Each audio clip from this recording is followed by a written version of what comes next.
Coming up next on Chicano, the history of the Mexican-American civil rights movement. In 1965, Mexican-American farm workers were fed up with inhumane treatment and poor working conditions. Come on out, brothers. We are waiting for you. They walked off many California fields and refused to pick grapes. Led by Cesar Chavez, a new union changed the way the world looked at Chicanos in America. Relive the story of the struggle in the fields. September 1965. Mexican-American farm workers walked off the fields and refused to pick grapes at many California vineyards. They were tired of exploitation and inhumane treatment. They demanded the same opportunities that other Americans had: a living wage, education for their children, decent housing, to live without fear. They staked their claim by shouting "huelga," the Spanish word for strike. It soon became the battle cry for the Chicano movement.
The San Joaquin Valley is a fertile agricultural region stretching 500 miles through the center of California.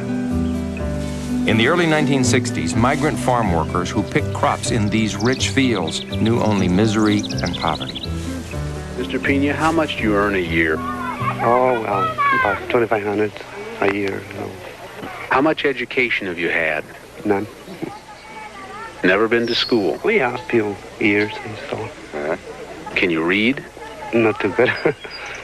How much have you been getting for a day's work? Only $2. $2 a day? Yes. You have a little boy. Would you like him to be a farm worker? No, sir. I've been working all my life in fields, and I don't think it'd be the best place for him. I'd like for him to get a good education. Farm workers, unfortunately, were considered just another item in producing products like fertilizer or boxes or water. Most growers didn't treat their workers with any degree of respect or dignity. The life of a migrant farm worker was harsh. Long days of back-breaking work in the hot sun, exposure to poisonous pesticides, all for substandard wages. Life expectancy was 49 years. Education was usually limited to 2 or 3 years of school because children often had to work in the fields with their parents. The farm worker was trapped in a vicious cycle of poverty and illiteracy. I grew up into an agricultural area that was segregated in a sense that it separated farmers from farm workers, and it separated the races completely. My family, they were migrant workers, but that is very, very difficult because you absolutely have no control of your living conditions, and there's just no way of knowing what the crop season is going to be like. Just like all my brothers and sisters, and just like most of the people in the community, we all grew up in the fields. The only way that we could really put some roots down and to get an education was to have like a home base, because that was one of the things that we saw, that with the migrant families in particular, that they were pulled out of school all the time, and they just really didn't have a chance to get much of an education. Economic rights are the essence of human rights. First of all, every study shows you that without economic rights, you don't have educational rights. When you are in a rural area, you're very vulnerable, especially if you are living from hand to mouth. There is very little integration of other ideas that is taking place when you're constantly moving. You never form a sense of place. You're constantly worrying if you're going to have enough money to pay for the gas, or you're going to have enough money to buy the food. It's a tremendous feeling of isolation, fear, where a rancher can do almost anything that they want with you. Past efforts to sustain a union among farm workers in California had failed. In 1964, U.S. officials put a stop to the Bracero program, which had allowed the legal importation of temporary farm workers from Mexico. The end of the Bracero program reduced the workforce available to growers, and California farm labor organizers saw an opportunity.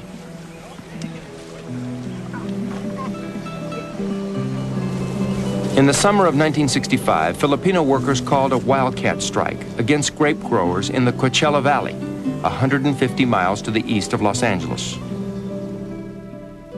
The strike was won in 1 week because Coachella is a hot country and grapes ripen by the seconds, almost by the seconds. So what you did not pick today, it is ready tomorrow, waiting for us to come in. Come on and pick me, I'm ready. The Coachella growers quickly gave in to the Filipinos' demand for $1.40 an hour. Now the workers set their sights on the grape harvest to the north, near the town of Delano. With a large Mexican-American workforce available to them, Delano growers refused the Filipinos' demand for a wage increase. Striking Filipinos quickly discovered that they had lost jobs and shelter as well. Our home was right there in the camps. Growers threw out the belongings of some of those strikers in the camp where they are, outside of the rooms, locked their rooms. We sleep in our cars, under the trees surrounding the community hall.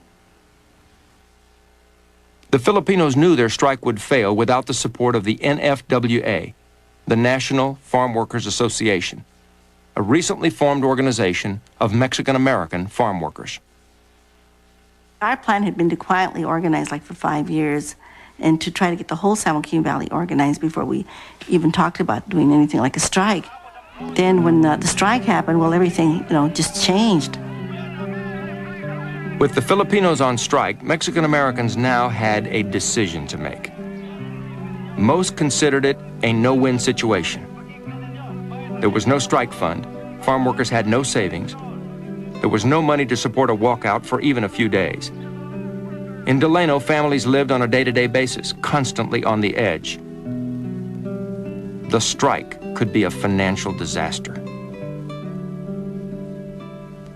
To get involved, you had an awful lot to lose because the bosses of the fields were threatening everybody left and right that they would lose their jobs or they would not be hired, or there were even threats of deportation for some of the people who were like more recent arrivals.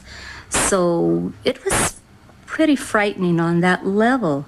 I mean, there were times when people were afraid to meet in their homes, that you had to go meet somewhere else, like in a park or down by the river or something, because they were afraid if somebody would find out and tell the labor contractor or the grower and they would get fired.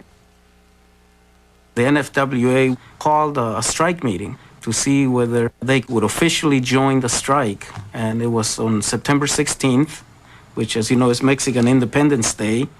And for any good Mexican, September 16th, I mean, we're all feeling full of revolutionary fervor and patriotism, and people started talking about how unfair what the growers were doing and why we needed to fight back. And then a guy gets up and starts talking. I said, oh, that must be Caesar. And he was tall with a mustache, very distinguished looking. I was very impressed. And then he says, now I want to introduce you to Cesar Chavez. And so then Caesar gets up, and he's this little guy You know, he was very soft-spoken. That's Caesar. You know, I just wasn't very impressed, but the more he talked, the more I thought that not only could we fight, but we could win. We'll never stop. Our job will not be done until every farm worker is organized. That was fertile ground. I mean, we were angry. Many of us were afraid. Many of us didn't know what to do, but we were just waiting. We were somebody just waiting for somebody to throw a match, and that's what Caesar did. El día 8 de septiembre de los campos de Deleno salieron los filipinos. Y después de 2 semanas para unirse a la batalla salieron. The National Farm Workers Association voted to join the strike. With only $87 in its treasury, union leaders prayed that the work stoppage would be brief. Farm workers tightened their belts and bravely faced an uncertain future. Workers were thinking of the strike in terms of days or even weeks, not years. My family realized that we weren't going anywhere, that we had a lot at stake, and that we had to basically stay and fight. That even, like my mother said, even if we starved to death, that we would not be alone, but that we had to stay and fight, because otherwise nothing was going to change. Viva la revolución, arriba con nuestra unión, viva huelga en general.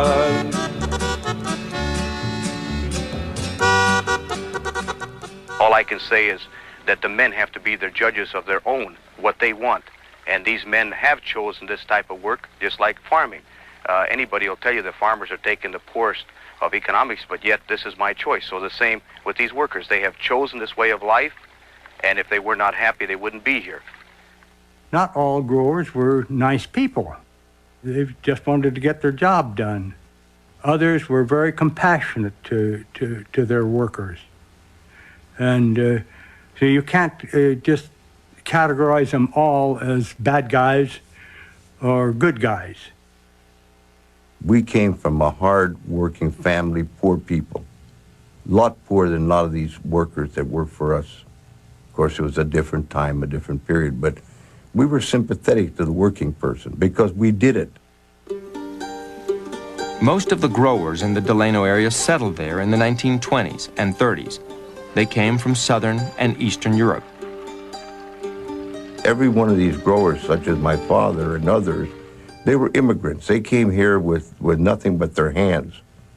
And so they were sympathetic to the worker, and they wanted to be fair. What we can't afford, we can't give.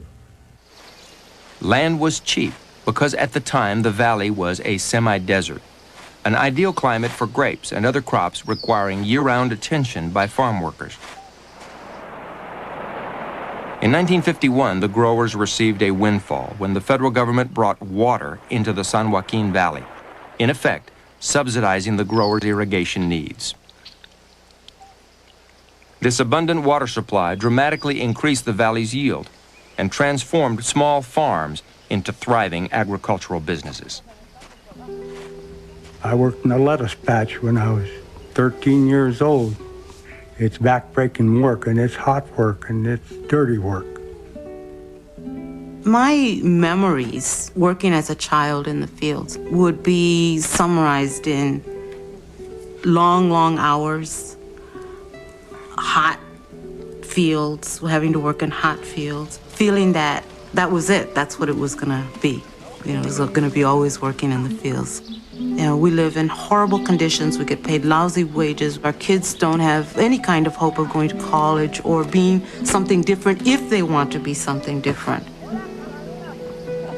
Basically, we were seen as being ignorant, as being lazy, as being stupid, as being dirty.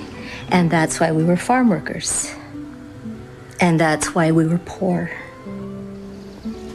There was a natural scenario for bitterness by farm workers who felt they were treated with, in some cases, with humiliation, were fired without cause.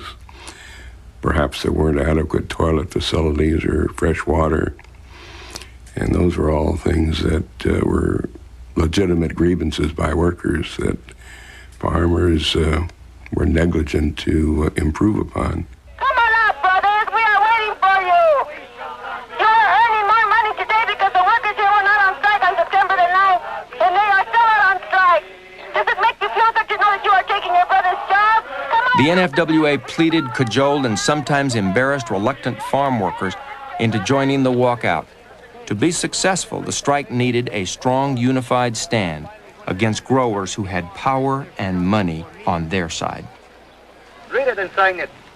Les corté un papel para cada uno. 3 weeks after the walkouts, close to 3,000 farm workers were on strike, affecting dozens of farms in the southern San Joaquin Valley.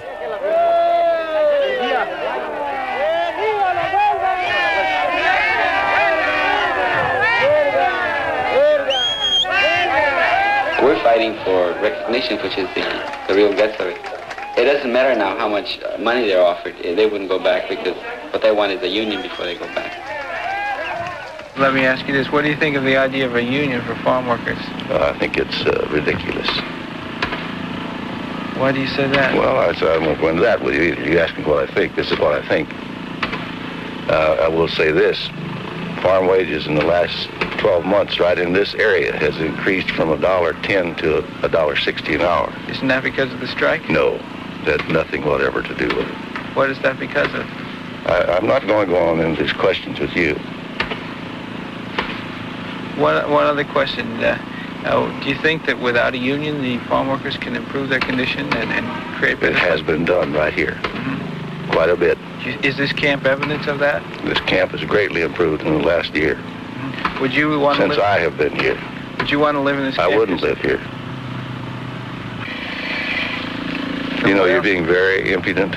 Would I want to live here? This is, I call, an impudent question. The growers fought back, bringing in replacement workers by the busload, attacking strikers with legal injunctions. We have to be 60 feet from that property line, 60 feet from this property line, which puts us somewhere up in the air. For all intents and purposes, we have no right to picket. The reason we couldn't win the strike in the fields was because the growers had access to an endless supply of strike breakers. They had all kinds of access to injunctions that would limit the effectiveness of our picket lines so that we couldn't speak to the strike breakers. So if we can't stop the grapes here, where they're being harvested, then where can we stop it? And so logically, the next place to stop it would be where it goes.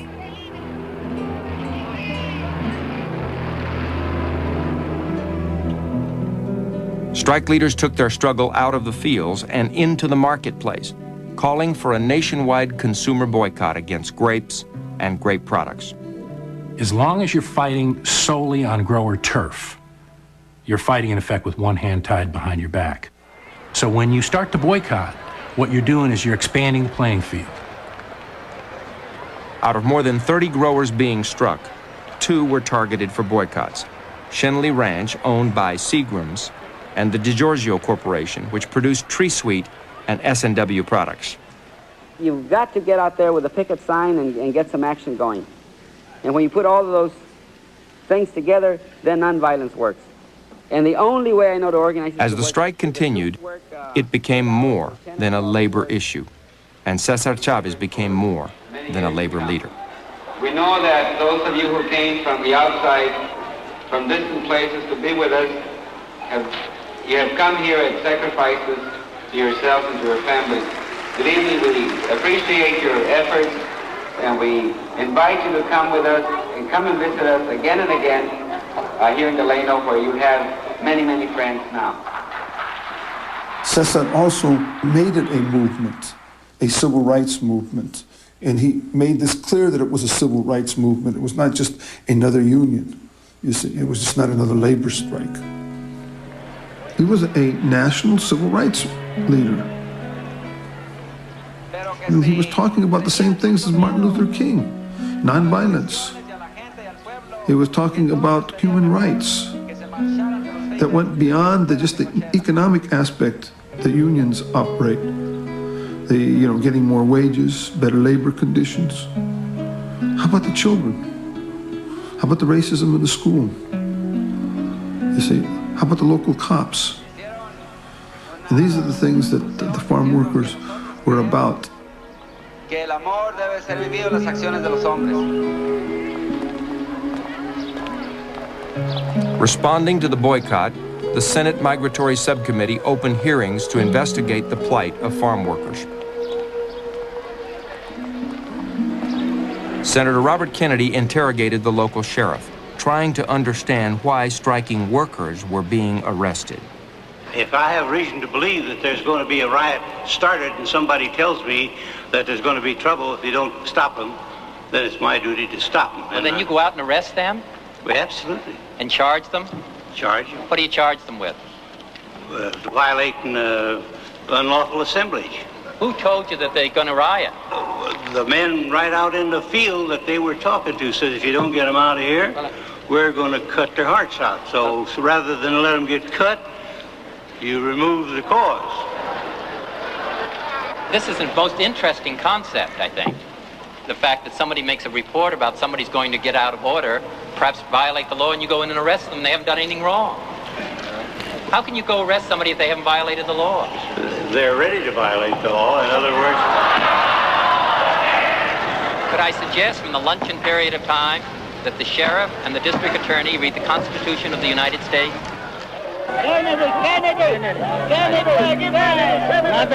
Two significant things came out of those hearings. One was just the fact that Bobby Kennedy came to Delano. And he got to meet Caesar, he got to meet the other leaders of the National Farm Workers Association. And secondly, the hearings just gave visibility to the Delano strike. I mean, it did the opposite of what the growers wanted. The growers wanted invisibility and localization and, crush it locally. That's the strategy. For the strikers, the more statewide and national publicity, the better. We have to come clearly to the conclusion that an ignored part of our population have been the farm workers. That the farm workers have suffered in our society over the period of the last 30 years, and that situation has to be changed.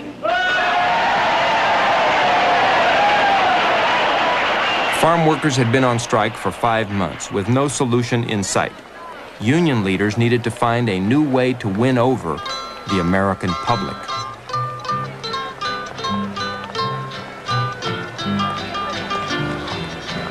Cesar Chavez decided to make a peregrinación, a pilgrimage. Starting in Delano, he planned to march 300 miles to the state capital in Sacramento. Along the way, he hoped to recruit enough men, women, and children to focus national attention on the farm workers' cause. Marchers realized that their route would pass through hostile territory in the heart of the San Joaquin Valley. Con el escandor hermoso de nuestra guadalupana van marchando a Sacramento nuestra gente mexicana. It opened the farm worker struggle beyond Delano, and it was to take the message of the farm worker struggle to farm workers all up and down the valley. The other thing that it did was take head on the fear that most people felt in the valley. So you kind of grew up or lived with this kind of unspoken fear of knowing that there was this side and that side of the tracks, that there were places you couldn't go, that there were ways you would be treated. The San Joaquin Valley is full of those limitations, of those barriers and those lines that you never crossed. Well, this march crossed them. It crossed them all. It was, to me, a literal taking of the territory. As the marchers passed through each town, more and more sympathizers came out to join their pilgrimage.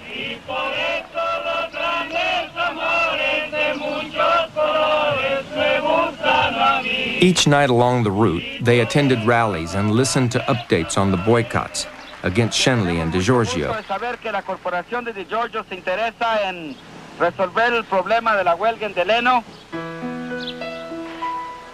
Each morning began with Mass, and then the marchers fell in behind the patron saint of the Mexican people, the Virgin of Guadalupe. She represented the very soul of the people. It fused everybody into one raza, so to speak. But it also legitimized us in the sense that it told the world, okay, we are followers of the Virgen de Guadalupe, we're not followers of Karl Marx. These religious gestures angered many of the growers, who normally knelt and prayed in the same churches as the marchers. You're talking about people that attended St. Mary's Catholic Church in Delano, along with Caesar. You know, that's where I was baptized. I mean, along with all the farm workers. And they considered themselves to be on the side of God, like everybody else. These are good people. These are good, hard-working immigrant descendants. So when Caesar began to implement the uses of religious imagery in his struggle, many of the growers resented it, took it personally. They said, we are not the devil. We are also Catholics. Consequently, the church, in trying to relate to this struggle, found itself torn. On the one hand, there was this very powerful, moneyed, and political constituency that the growers represented that was important to the church. And on the other hand, these were the poor, the working poor. Waiting, 2, 3, go!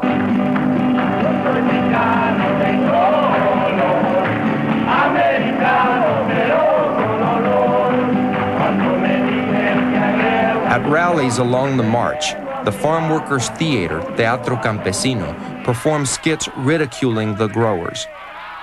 Originally created on the picket lines, the teatro now recruited local farm workers to be actors in the plays. Hello, baby! Hey, baby! Don't do that, boy! I found out that one of the hardest things for me to do was to get campesinos to act like growers. Boy! How would you like to be a rancher for a daddy? Oh, no, you're not. Oh, no, you're not. But the moment that they did the boss, they changed. They became better organizers. They became like confident and in control of themselves. And Caesar saw this. So the teatro started to develop a lot of the early organizers that the union sent to places, sent them out into cities to work on the boycott, or sent them out to other areas to organize farm workers, who became a source of organizers, just strictly on the strength of self-expression, of speech and drama.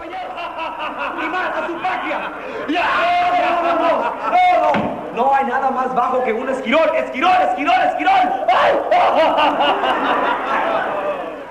That was the very first time in my life that I had ever seen art being used on that level. And it made a major impact on me. We still claim that there are reds and agitators. Hold on. Among you Mexicans. Chicano art had a very, very important role within the Chicano movement. It gave visual form to our dreams, our aspirations, our struggles. Because we did not own the media, we didn't own the television, we didn't own the radio, we didn't own the movies, we owned nothing at all. The only way that we could, in many respects, get the word out, be visible, was to create posters, murals, paintings, banners, whatever. It took that form, and in that way we were able to disseminate information. You know, not only the positive things, but the negative things. I mean, who we are, our indigenous roots, and our connection to the land, our love of family and home and community.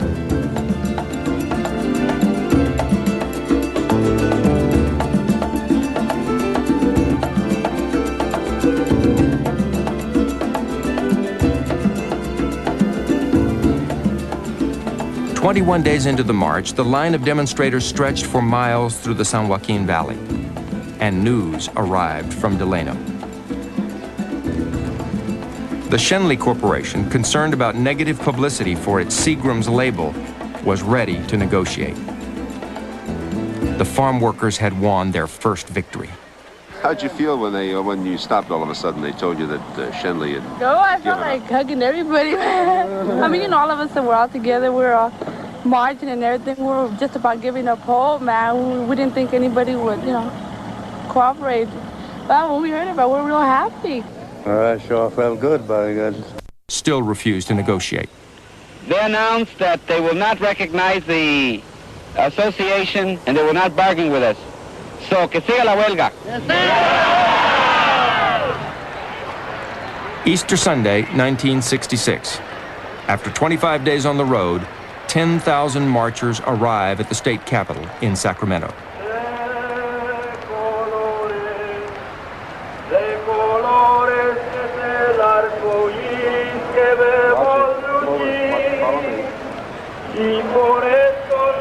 It was a triumphant moment in the history of farm labor.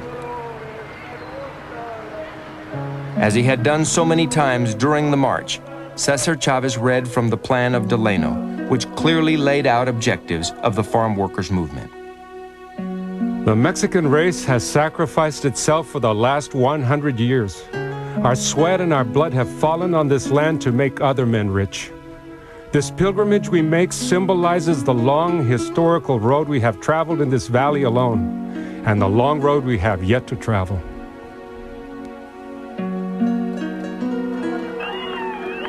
August 1967. The farm workers had been on strike for almost 2 years. After a bitter struggle, the DeGiorgio Corporation finally signed a contract with the farm workers. But 28 other growers still refused to negotiate. We still had this strike going on, and the grape companies, they had not sat down to bargain with us. And we decided then to go after the biggest grape grower, which was Jamara, who has about 4,000 workers. John Jamara Sr. had a whole panoply of legal forces, and they got an injunction which limited our picketing, so the strike was somewhat weakened. We then decided that we were going to boycott Jamara's label, and we started boycotting just Jamara grapes. But then Jamara started using everybody's labels, so before you knew, we were like boycotting like 58 labels or something. So we started to boycott the whole industry, since the whole industry seemed to be coming to Jamara's aid. The whole point of the boycott was to put enough economic pressure on the growers to get them to sit down and talk.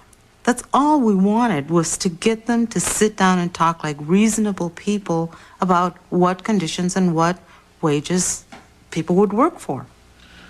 I know of no grower in the Delano area who has refused or who would refuse to sit down and to talk with the workers on his farm, whether it's dealing with wages or housing or other working conditions. But not with the union organization. But they do not feel that the organizer and the agitators represent their workers. And there have been no indication on the part of the workers themselves working on the growers' farm that they wish these organizers to represent them. As farm workers looked for broader support, they faced a world they knew little about. When we went out, we had to lose all shame and be willing to ask for everything. And we were asking people to quit their jobs and drop out of school and come work with us full time. We were asking people to give us money. We were asking people to let us live in their home and sleep on their floor. We were asking people to feed us. And we were asking for paper, for leaflets, anything you could think of, we were asking for it because we didn't have it. And we needed it in order to do the boycott. The longest time was in Chicago. Caesar told me, just go out and stop the grapes and you can come home. I didn't know what that meant. I mean, I was 21 years old, never been to any big city by myself, had no idea where Chicago was. And they gave me a bag of buttons, one name of a supporter in Illinois, and something like $15, $20. I had no idea how I was going to live or support myself. My whole world had been a Spanish-speaking world, a farm worker world. And all of a sudden, I had to go out and meet church people and unions and white people and all kinds of people. It's a big experience.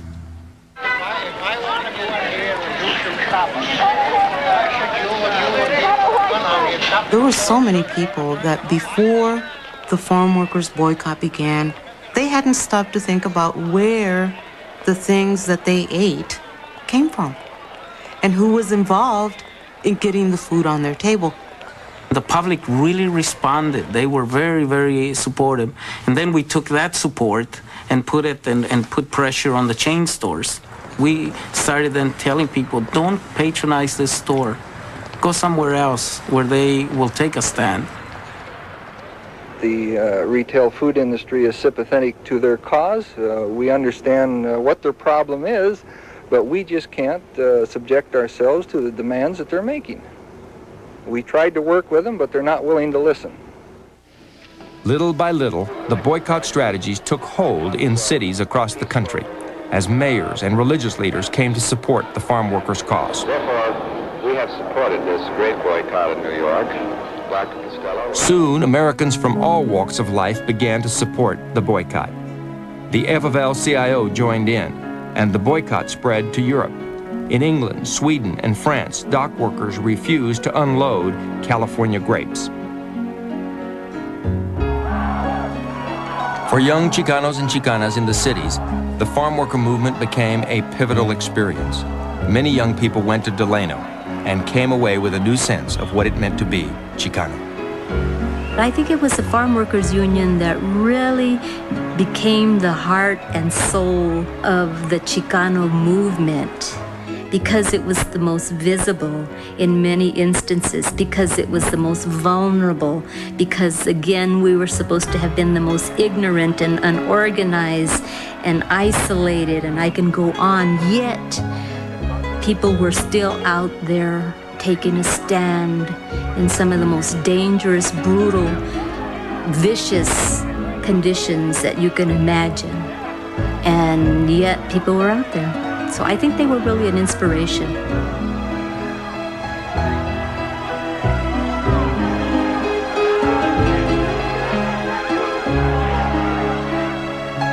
Throughout the nation, farm workers had won support by nonviolent efforts, using pickets, boycotts, and marches. But back home, patience was wearing thin. The strike started in September of 1965, and 2.5 years later, we were still on strike. It's a very long time for people to be on a picket line, a very long time for people to be without things, without basic things. And so some folks were starting to say, well, maybe this nonviolence thing isn't going to work. Another winter arrived, a hungry time for striking farm workers. Cesar Chavez was deeply troubled by union members who talked openly of using violence against growers.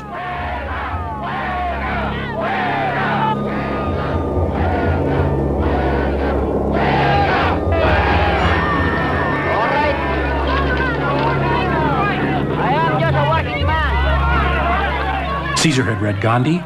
Caesar followed Martin Luther King in the South, and Caesar thought that the same tactics could be applied in an agricultural dispute. How long have you scabbed on your fellow workers?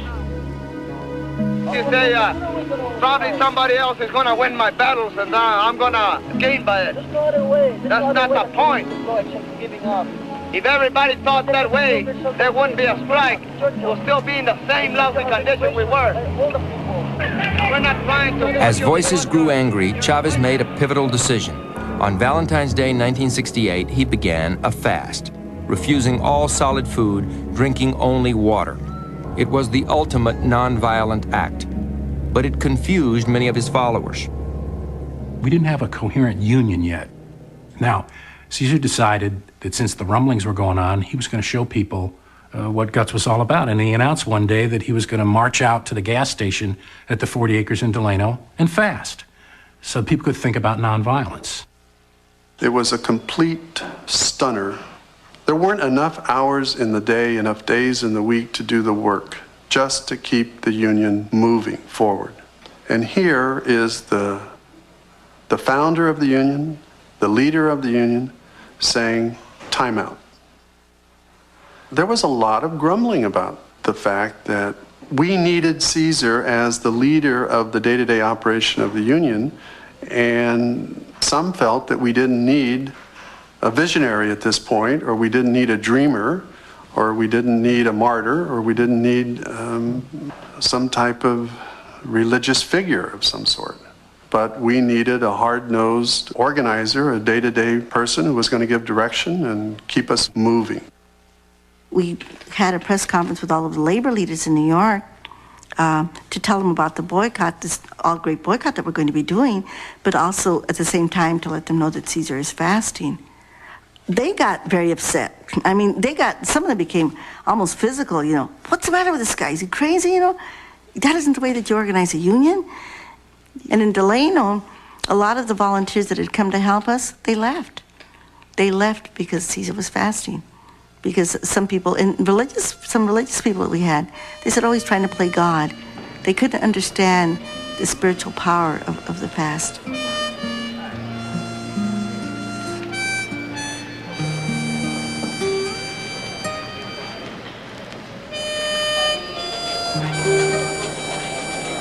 And it forced folks to reflect on the struggle and where it was at that point and whether or not we wanted to continue with it and whether or not we were willing to continue sacrificing in order to build the union.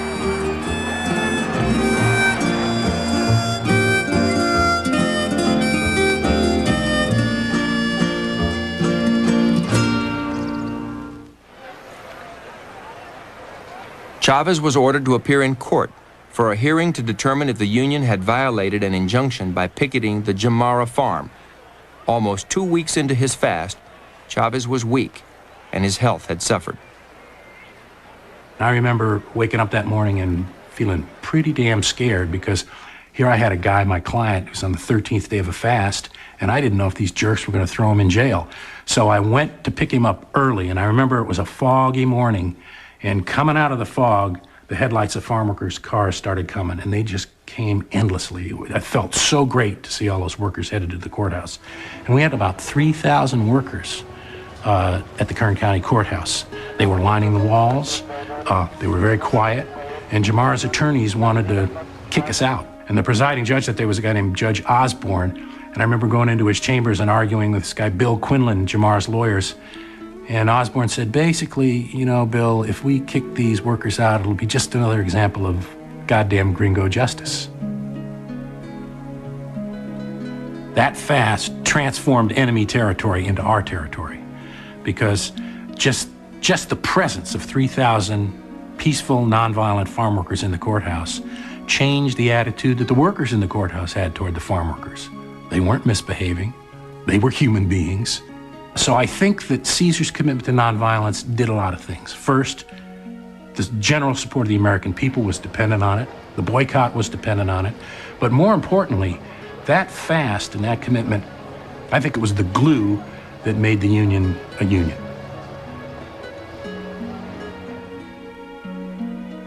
After 25 days, Chavez broke his fast at a mass attended by 4,000 supporters.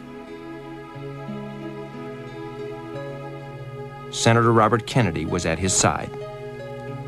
3 months later, Kennedy was killed. Farm workers lost a friend and one of their strongest supporters. Bobby Kennedy's assassination was just a morale blow to all of us. It just was like a 2x4 to the head.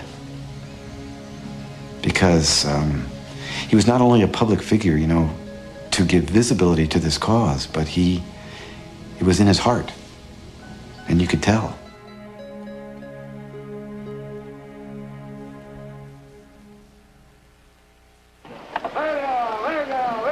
By 1969, the farm worker strike was in its 4th year. Jamara and the other growers, undaunted by the national grape boycott or the strike, still refused to recognize the farm workers' union. And they found a powerful ally in the newly elected governor of California, Ronald Reagan. There is no grape strike. No one's been able to find anyone picketing the vineyards who ever worked in them. And the only contracts that were signed between Mr. Chavez's union and a few wineries that signed up under the coercion of his threats of boycott.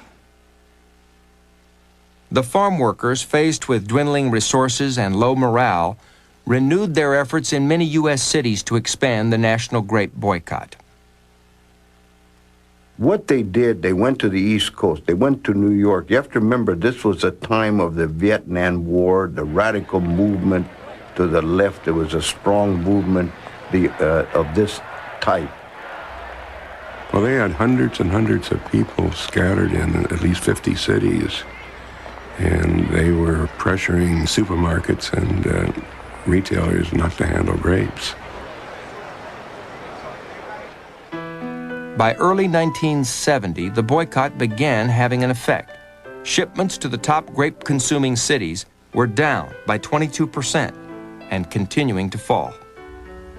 His boycott became tougher and tougher and tighter.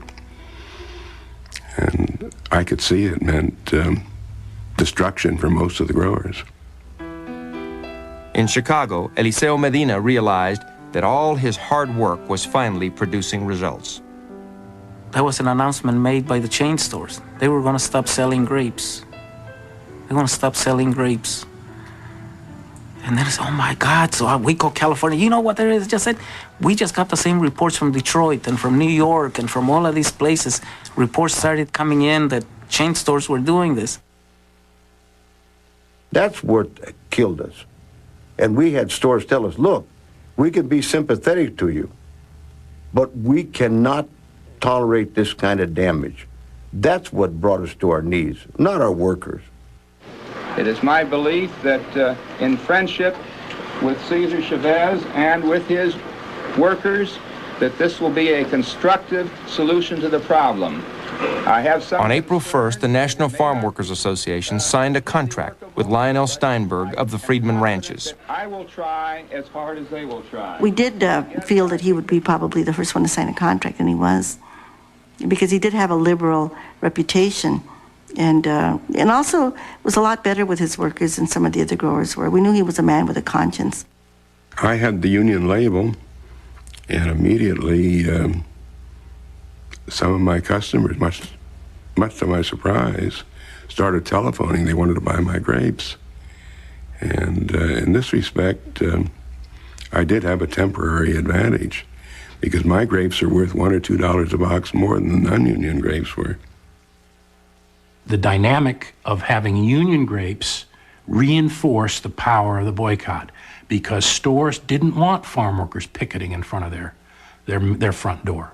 They didn't want any hassle, so they bought the union grapes. So the price of union grapes went up. There was a premium on union grapes, and the price of non-union grapes went to hell. My competitors were very bitter. Here, Steinberg is getting $2 a box more, and he can go to New York, he can go to Chicago, he can go to Boston, he can go to all these closed-up cities, and we can't do it. So several of the growers said, this is too good, we better get on the act, too. You know, the union has a little black eagle. That's our union label. And growers were clamoring for that eagle. And then all of a sudden, these growers who had hated our guts fell in love with us, and we couldn't sign contracts fast enough with them. In July, the union's attorney, Jerry Cohen, received a late-night call from John Jamara Jr. He and his father wanted to meet with Cesar Chavez. So we went to a room at the Stardust Hotel in Delano, and John Jamara Sr. and Jr. came and said that they were interested in signing a contract with us. That was 12,000 acres of grapes. We were dying to get them, but we decided what we'll do is we'll tell John Jamara, we won't even sit down with you unless you round up every Delano grower. And we thought, well, this is pushing it, but why not? So we went to the meeting, and in the middle of the night we said, you round up all Delano, and their response was, we'll have them at the St. Mary's School tomorrow morning. Cesar assigned me to do negotiations, and I guess the growers complained about me. First of all, I think that they weren't used to dealing with women. And she's a Mexican woman. What could be worse from a grower's point of view? Dolores always stuck to her guns. And they said, they being the growers, said Dolores drove him nuts. But I think the reason she drove him nuts is because she, more than anybody, stood for things that they couldn't stand. I mean, their workers were standing up to them. You know, some of the other people, like the attorneys, like Jerry Cohen, would say, well, you have to be polite You know, their attorneys, you have to be polite to them. And my thinking is, why do we need to be polite to people who are making racist statements at the table or are making sexist comments? I mean, I think when they do that, you have to call them out, because then also you're educating them in the process so they can stop that kind of behavior. I'd say in some circles she was known as the Dragon Lady among the growers, because she was the toughest of the bunch. So see, they didn't call her Dolores, they said the Dragon Lady.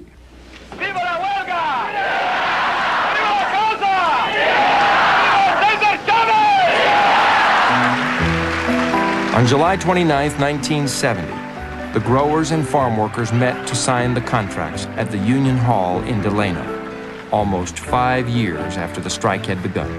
It was a happy day and a great victory for the farm workers. We had been working so hard for so long for this that it was hard to believe that we'd won. It never, ever, ever, ever crossed my mind that it couldn't happen. Not once. I always knew that we would be able to do it. And I think Caesar felt the same way. 26 Delano growers signed contracts guaranteeing farm workers $1.80 per hour plus 20 cents a box, a hiring hall, seniority, and strict pesticide controls.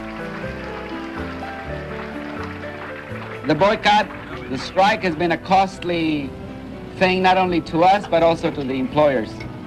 But I think that because, even though however unfortunate the experience might have been and the struggle on both sides, that because of that experience we have created the foundation to what I think is going to be a very good working relationship with the grower community in Delano.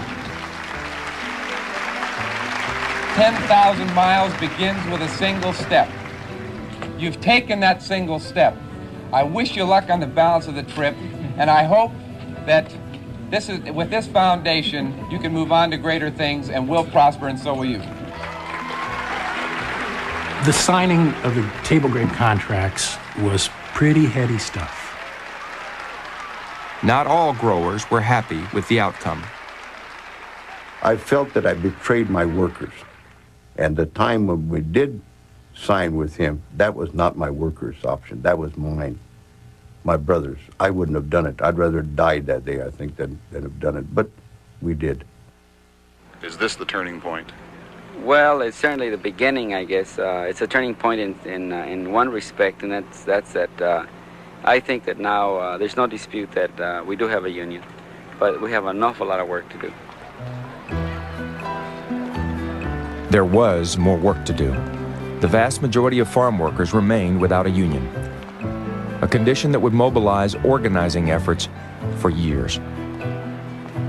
But in the cities and schools of America, inspired by the courage of the farm workers, a generation of Chicano youth were poised to open a new chapter in the Mexican-American struggle for civil rights. They were ready to take to the streets to demand a better education. In the fields, the farm workers' movement had left a lasting legacy of change. I think the greatest achievement is in the change that it made on people, teaching them how they could fight, how they could stand up for their rights and win.